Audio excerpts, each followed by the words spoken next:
We're riding from Vancouver, BC to Inuvik in the Northwest Territories, 200 kilometers past the Arctic Circle.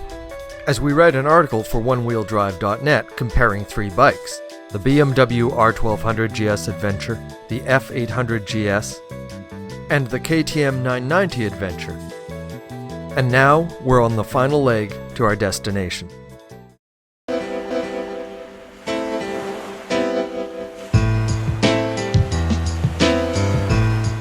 The story so far. The weather is uncooperative. I'm in a bike that I can barely feel the road on, and gloves for the rain that I can barely feel the bike on, looking through a visor that I can't see through. What could possibly go wrong? The KTM is losing its front wheel weights. I like this little trick from one of the dirt riders. Also known as the liberal application of duct tape. We've not had the most comfortable stay of the trip. I've shredded my knuckles, stretching. Former head of KTM marketing made me promise there would be blood on this mission. Onus fulfilled. Everyone but the R1200 GS Adventure is worried about fuel. 2 days ago the dirt made it only 250. Yeah. It's 370. And with a 15-litre tank, the F800 GS isn't doing that much better. We've also crossed the Yukon.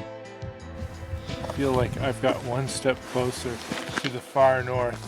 I've been farther north. I've been farther north. What, you were expecting profundity?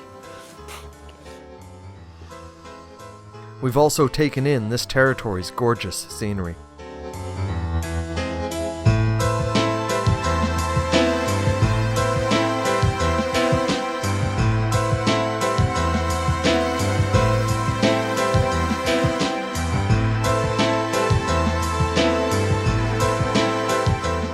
Avoiding still more forest fires along the way.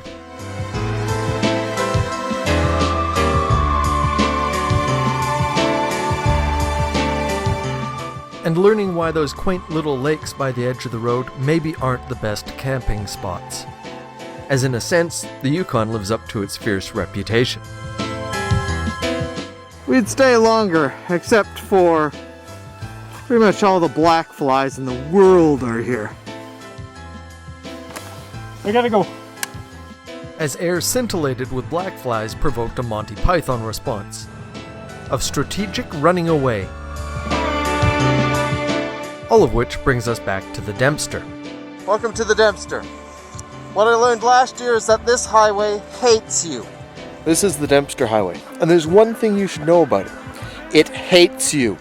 Traveling between the junction of Klondike Highway No. 2 and Inuvik, in reality the Dempster is 730 kilometers of clay, mud, and shale that wants to destroy your vehicle, all sitting atop a 1.2 to 2.4 meter gravel berm, which keeps the permafrost below it from melting, heaving, and destroying it. Unfortunately last year, it destroyed me. Curse you.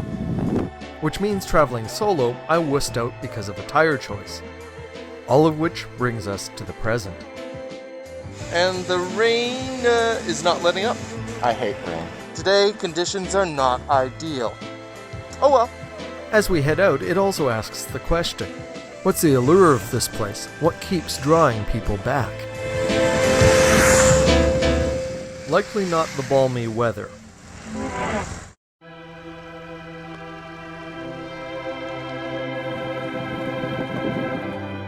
Even though the North Klondike Range and Ogilvie Mountains are obscured by mist, the scenery is an obvious draw.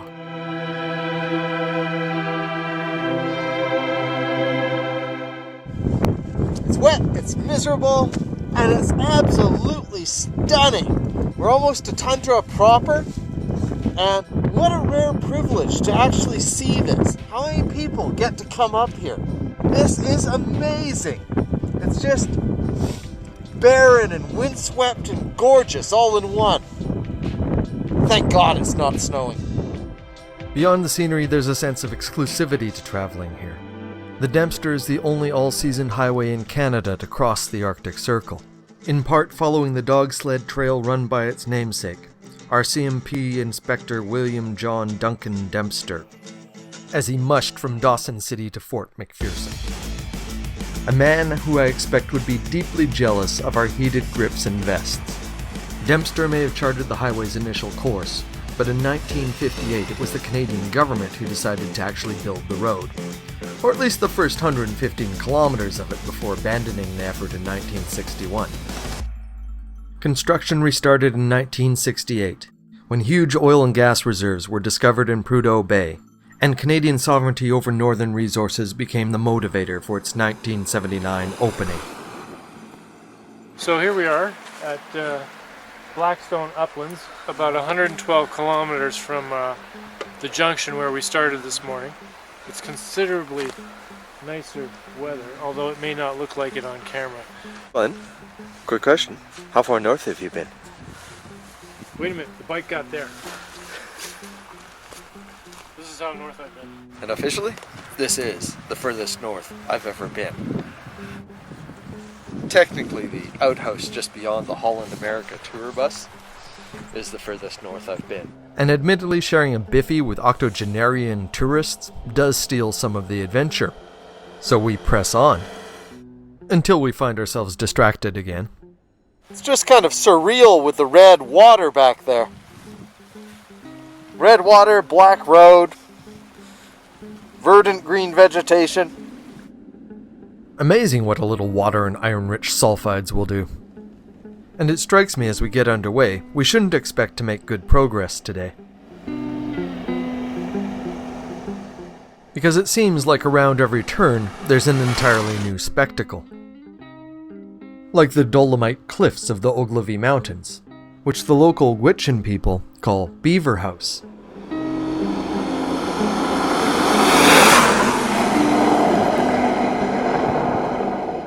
Even at its southern end, the Dempster is proving to be magnificent. And strangely, I'm actually happy to see a little traffic here on occasion. Not for the sake of civilization's security, but because in Canada we've built a mythos and an identity around being a northern country. Yet most of us live in cities clinging to the border with the United States. And when it comes vacation time, we seldom look northwards into our own backyard, or consider traveling what we should be so immensely pleased to have as part of our own country.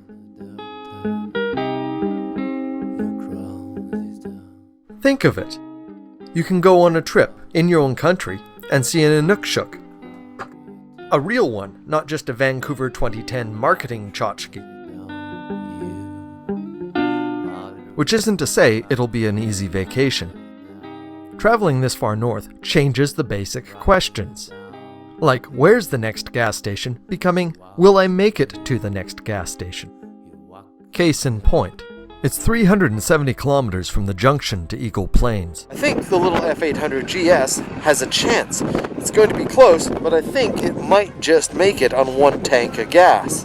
But only if I'm excruciatingly hyper-mileish about it, coasting down hills and spending as much time in sixth gear as possible, meaning I'm going to regret those extra passes for photos. It doesn't make for the most exciting ride. But being angelic on the throttle means the F800 GS makes it. And then I waited. And waited. And waited.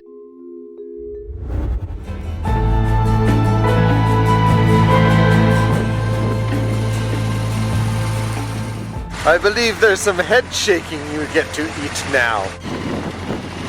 By 2 kilometers! What? I said it wouldn't make it. It did. Huh? It did make it. Oh, I thought you were talking about his I bike. was talking about this thing with the puny little tank.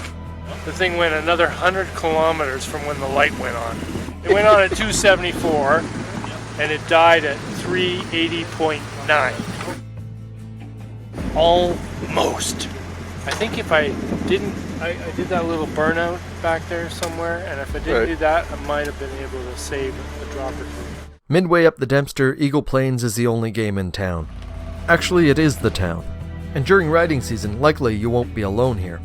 So you'll be able to swap Dempster stories with other riders and commiserate over a kitchen that closes at 8:30. Coming soon, the Dempster. a feature download from onewheeldrive.net.